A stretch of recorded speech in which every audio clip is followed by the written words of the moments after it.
আসসালামু আলাইকুম, কেমন আছেন সবাই? আপনি কি জাপান আসতে চান? চাকরি করার জন্য অথবা পড়াশোনা করার জন্য বা জাপানে ভ্রমণ করার জন্য অথবা ব্যবসা বাণিজ্য করার জন্য, কিন্তু আপনার মনে একটা প্রশ্ন যে জাপান ভিসা পেতে কতদিন লাগে অথবা কিভাবে দ্রুত জাপানিজ ভিসা পাওয়া যায়। তো আজকের ভিডিওতে আমি আপনাদের পুরো প্রসেসিং টাইম এবং প্রয়োজনীয় তথ্য বিশদভাবে বুঝিয়ে দিব যে আপনি জাপান আসতে গেলে কি কি ডকুমেন্ট জমা দিবেন, কোন কোন বিষয়ে কি কি ডকুমেন্টস লাগে এবং এটার প্রসেসিং টাইমটা কতদিন লাগে। যদি ভিডিওর কোনো একটা পার্ট স্কিপ করেন তাহলে কিন্তু আপনি পুরো ভিডিওর ইনফরমেশন পাবেন না, সেক্ষেত্রে বুঝতে পারবেন না যে জাপানে আসলে অ্যাকচুয়ালি ভিসা প্রসেসিং টাইমটা কিভাবে ক্যালকুলেশন হয় এবং কি কি ডকুমেন্ট জমা দিলে কোন কোন বিষয়ে কিভাবে আপনি জাপান আসতে পারবেন। তো জাপানের ভিসা ক্যাটাগরি সাধারণত 5 ধরনের আছে। প্রথমে হচ্ছে আপনি ভিজিট ভিসা, তারপর হচ্ছে জব ভিসা, তারপর স্টুডেন্ট ভিসা, তারপর হচ্ছে ডিপেন্ডেন্ট ভিসা। ডিপেন্ডেন্ট ভিসা হচ্ছে যারা স্পাউস হিসেবে আসতে চায় ওদের ক্ষেত্রে ডিপেন্ডেন্ট ভিসা। এরপর হচ্ছে আপনার বিজনেস ভিসা। তো এই 5 ক্যাটাগরির ভিসারই আমি ভিন্নভাবে বলে দিব শর্টকাটে। সেটা হচ্ছে সাধারণত প্রথমে আমি ট্যুরিস্ট ভিসার ব্যাপারে বলি। ট্যুরিস্ট ভিসার ক্ষেত্রে সাধারণত আপনি 5 থেকে 10 দিনের মধ্যেই আপনি একটা রেজাল্ট পাবেন, কিন্তু যখন ব্যস্ত মৌসুম থাকে, যখন ট্যুরিজম হলিডেগুলো থাকে, তখন সাধারণত 2 থেকে 3 সপ্তাহ লাগে। অর্থাৎ আপনার মিনিমাম এক মাস আপনি ধরে রাখতে পারেন যে 1 মাসের মধ্যে আপনার জাপানিজ ট্যুরিস্ট ভিসা আপনি পাবেন। তো ট্যুরিস্ট ভিসার প্রয়োজনীয় কাগজপত্র কি কি লাগে আমি বেসিকটা বলে দিচ্ছি। সেটা হচ্ছে আপনার ব্যাংক স্টেটমেন্ট লাগবে, অর্থাৎ আপনার নিজস্ব অ্যাকাউন্টের ব্যাংক স্টেটমেন্ট লাগবে, যেটা 3 থেকে 6 মাসের একটা ব্যাংক স্টেটমেন্ট দিলেই এনাফ। ইনকাম সোর্স ডকুমেন্ট লাগবে, অর্থাৎ আপনি যে জাপান ঘুরতে যাচ্ছেন আপনি টাকা পাবেন কোথায়, এটার জন্য একটা ইনকাম সোর্স ডকুমেন্ট আপনাকে সাবমিট করতে হবে। তারপর আপনি স্পন্সর লেটার থাকে, যেটা যদি আপনি থাকে দিলে ভালো, না দিলেও কোনো সমস্যা নাই। আর আপনার ফ্লাইটের একটা বুকিং টিকিট থাকতে হবে এবং আসার পরে কোন হোটেলে উঠবেন বা কার বাসায় উঠবেন সেটা একটা রিজার্ভেশন থাকতে হবে। আপনার পাসপোর্ট লাগবে, ছবি এবং অন্যান্য আদার্স কিছু ডকুমেন্ট লাগে, যেটা আপনি অনলাইনে সার্চ দিলেই পেয়ে যাবেন। তো যদি আপনার দূতাবাসে কাজের চাপ বেশি থাকে সেই ক্ষেত্রে আপনার এই ভিসা পাইতে একটু জটিলতা হয়, 1 থেকে 1.5 মাসের সময় যায়, কিন্তু যখন মৌসুম থাকে না তখন দ্রুতই আপনি ভিসা পাবেন। তো সেই ক্ষেত্রে অনেক সময় সাক্ষাৎকারও দিতে হয়, আপনার প্রাইমারি একটা ইন্টারভিউ দেওয়া লাগতে পারে বা অনেক সময় দেওয়া নাও লাগে, এটা ডিপেন্ড করে কেস বাই কেস। তো কেউ যদি জাপান আগে ঘুরতে এসে থাকেন তাদের ক্ষেত্রে ভিসা পরবর্তীতে খুবই দ্রুত হয়, 2 সপ্তাহের মধ্যে হয়ে যায়। তো আমি মূলত যেই বিষয়ে আসছি এবং আমি মূলত যেই বিষয়টা নিয়েই কথা বলবো সেটা হচ্ছে সবচেয়ে ইম্পর্টেন্ট বিষয় বর্তমানে, যেটা জাপানে মানুষ বেশি আগ্রহী আসার জন্য, সেটা হচ্ছে ওয়ার্ক ভিসা। জাপানে ওয়ার্ক ভিসা আসতে, জব ভিসা যেটা, ওয়ার্ক ভিসা আসতে কতদিন লাগে এবং কি কি ডকুমেন্টস লাগে। হ্যাঁ, এটা নিয়ে আপনারা অনেক কনফিউশনে আছেন এবং অনেকে না জানার কারণে আসলে প্রসেসিং করতে পারতেছেন না। তো জাপানে ওয়ার্ক ভিসা আসলে তেমন কোনো জটিল কোনো প্রসেস না, খুবই সিম্পল। প্রথমে আমি বলে নেই আপনাদের কি কি ডকুমেন্টস লাগবে ওয়ার্ক ভিসার জন্য। ওয়ার্ক ভিসার জন্য প্রথমে লাগবে আপনার নিয়োগকর্তার চুক্তিপত্র, অর্থাৎ জাপানের কোন কোম্পানিতে আপনি আসবেন, যেই কাজে আসবেন সেই কোম্পানি থেকে একটা চুক্তিপত্র লাগবে, জব অফার লেটার বলে। এই জব অফার লেটার আপনার থাকতে হবে এম্বাসিতে জমা দেওয়ার জন্য। আরেকটা হচ্ছে সিওই, সার্টিফিকেট অফ এলিজিবিলিটি। আপনার সার্টিফিকেট অফ এলিজিবিলিটি থাকতে হবে এবং শিক্ষাগত যোগ্যতা সার্টিফিকেট। জাপানে জব বিষয়ে আসার ক্ষেত্রে আমি যতটুকু জানি মিনিমাম আপনার গ্র্যাজুয়েশন থাকতেই হবে। তো সেক্ষেত্রে আপনি যে গ্র্যাজুয়েট সেটার আপনি ইন্টার অথবা অনার্সের একটা এই সার্টিফিকেট দিলেই এনাফ। আর তারপর হচ্ছে আপনি যে কোম্পানিতে জব করেন বর্তমানে, জাপানে তো আপনি জব বিষয়ে আসতে গেলে অবশ্যই আপনার জব এক্সপিরিয়েন্স থাকতে হবে।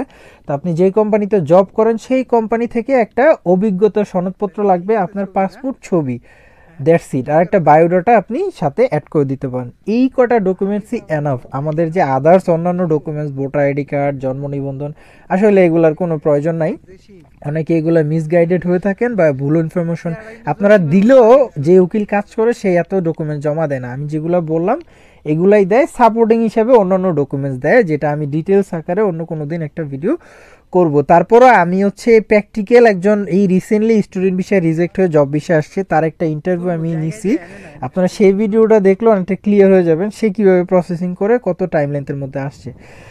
তো সিইউ সংগ্রহ করে সাধারণত জাপান থেকে যে আপনার আবেদন করবে, অর্থাৎ যে এজেন্সি বা যার মাধ্যমে আপনি আবেদন করবেন সেই আপনার সিইউটা কালেক্ট করে দিবে। সিইউ পাইতে 1 থেকে 3 মাসও লাগে। আমি এমনও লোক জানি যে 1.5 মাসে সিইউ পাইছে, আবার এমনও জানি 3 মাস লাগছে। আমার নিজের ক্ষেত্রেই 3 মাস লাগছে সিইউ পাইতে। হ্যাঁ, তো আপনি সিইউ পাওয়ার পর বাংলাদেশ দূতাবাস, বাংলাদেশ যে জাপান এম্বাসি আছে, বর্তমানে কাজগুলো বিএফএস এর মাধ্যমে হয়। আপনি বাংলাদেশের দূতাবাসে গিয়ে আবেদন করলে সাধারণত নর্মালি 5 থেকে 15 কার্য দিবসের মধ্যে ভিসা প্রসেস হয়।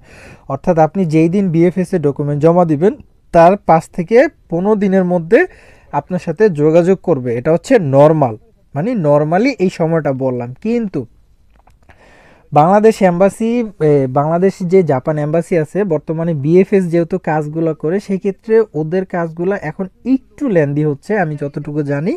হ্যাঁ, তো আপনারা যারা জমা দিছেন বা দিবেন সেই ক্ষেত্রে আপনার ভয় পাওয়ার কোনো কারণ নাই। যে 5 থেকে 15 কর্মদিবসের মধ্যে যদি ফোন না দেয় সেক্ষেত্রে আপনাদের ভয় পাওয়ার কোনো কারণ নাই। আপনাদের ফোন দিবে, আপনার ভিসা হইলেও ফোন দিবে, নাও হইলেও ফোন দিবে, কিন্তু সেই টাইম লেন্থটা আমি নর্মালি বললাম 5 থেকে 15 কর্মদিবস। অনেক সময় সেটা 1 থেকে 2 মাসও লেগে যায়। আমার নিজের ক্ষেত্রে 1 মাস লাগছে, এবং আমি যেটা বললাম যে রিসেন্টলি একজন ওয়ার্ক ভিসা আসছে, তার ক্ষেত্রে 1 মাস লাগছে। তো আপনি ধরে রাখবেন যে মিনিমাম 1 মাস লাগবে। 1 মাসের বেশি যদি হয় সেই ক্ষেত্রেও বর্তমানে বিএফএস এরটা সঠিক ইনফরমেশন আমার নাই, কিন্তু আগে যেটা ছিল, আগে ওনারা 1 থেকে 3 মাসও লাগতো এম্বাসি থেকে ফোন দিতে। এমনও লোক আছে যাদের 1.5 মাস পরে ফোন দিছে, গেছে কিন্তু ভিসা পাইছে। তো অনেকে 1 সপ্তাহ পরও পেয়ে গেছে। আমি নিজে পাইছিলাম মেবি 21 দিন পরে। তো ভয় পাওয়ার কোনো কারণ নাই। আপনি যে ইনফরমেশন দিলাম, জব ভিসার ক্ষেত্রে 1 থেকে 3 মাস লাগবে আপনার সিইউ বেরোইতে, জমা দেওয়ার পরে। সিইউ পাওয়ার পরে আপনি যখন জাপান এম্বাসিতে সাবমিট করবেন বিএফএস এর মাধ্যমে, তখন 5 থেকে 15 কর্মদিবস লাগবে, কিন্তু এক্সেপশনাল থাকতে পারে। হ্যাঁ, এক্সেপশনালটা কি সেটা 1 থেকে 1.5 মাসও লাগবে। তো আপনি ওভারঅল জব ভিসার প্রসেসিংটা, সম্পূর্ণ প্রসেসিংটা আপনি 4 থেকে 5 মাস ধরে রাখতে পারবেন। হ্যাঁ, 4 থেকে 5 মাসের মধ্যে আপনি একটা রেজাল্ট পাবেন। আর এটা যদি সর্বোচ্চ যায়, একদম সর্বোচ্চ হাইস্ট, সেটা হচ্ছে 6 মাস। একদম সিইউ পাওয়া থেকে শুরু করে আপনি জাপান আসা পর্যন্ত 6 মাসের মধ্যে আপনার জব ভিসার সম্পূর্ণ কার্যক্রম কমপ্লিট হয়ে যাবে। এখন আসি জাপানের সবচেয়ে ফেমাস যে পপুলার একটা ভিসা, সেটা হচ্ছে স্টুডেন্ট ভিসা। স্টুডেন্ট ভিসার ক্ষেত্রে জব ভিসার তুলনায় সময়টা একটু কম লাগে। স্টুডেন্ট ভিসার সিইউ সাধারণত স্টুডেন্টের যে প্রতিষ্ঠানে আসবেন সেই প্রতিষ্ঠানে ইন্টারভিউ দেওয়ার পরে সাধারণত সিইউ বেরোইতে 1 থেকে 2 মাসের মধ্যেই সিইউ বেরোয় যায়। সিইউ কালেক্ট করার জন্য, সিইউ পাওয়ার পরে আপনি জাপান এম্বাসিতে কি কি ডকুমেন্ট দিবেন, সেটা হচ্ছে আপনার বিশ্ববিদ্যালয় বা স্কুলের অ্যাডমিশন লেটার। যে স্কুল আপনি নিতে চাচ্ছে সেই স্কুলের অ্যাডমিশন লেটার দিবেন, আপনার ব্যাংক স্টেটমেন্ট দিবেন প্রমাণসহ যে আপনি নিজের খরচ নিজে চালাতে পারবেন সেটার, পাসপোর্ট, এবং আপনার এই শিক্ষা সনদপত্র, স্পন্সর ডকুমেন্ট, যে স্পন্সর করবে সে যদি থাকে তার ডকুমেন্ট দিবেন। এগুলাই দিলে আপনি জাপানের যে এম্বাসি আছে সেখানে স্টুডেন্ট ভিসার জন্য জমা দিবেন। আপনার একটা ইন্টারভিউ হবে, ইন্টারভিউর পরে আপনি ভিসা পেয়ে যাবেন। তো স্টুডেন্ট ভিসা পাইতে সাধারণত এই 2 থেকে 3 মাসের মধ্যেই আপনি রেজাল্ট পেয়ে যাবেন, জমা দেওয়া সহ একদম রিজেক্ট খাওয়া পর্যন্ত, মানে আপনি ভিসা পাইছেন কি পান নাই এটা পর্যন্ত এই 2 থেকে 3 মাসের মধ্যেই আপনি স্টুডেন্ট ভিসার রেজাল্ট পাবেন। তো জাপানে আসতে চাইলে আসলে প্রসেসিং টাইমটা খুবই ইজি, এবং টাইম লেনটাও খুব দ্রুত জানা যায় যে আমি যাইতে পারবো কি পারবো না। তো আপনারা যারা জাপান আসতে চাচ্ছেন, নার্ভাস না হয়ে, ভয় না পেয়ে আসলে প্রসেসিং শুরু করতে পারবেন এখন, বা জাপান প্রচুর ভিসা দিচ্ছে। তো ডিটেলস আকারে ভিডিও চাইলে আমার অন্য ভিডিওগুলো দেখতে পারেন। তো ভালো থাকেন সবাই, সুস্থ থাকেন, আল্লাহ হাফেজ, সায়োনারা।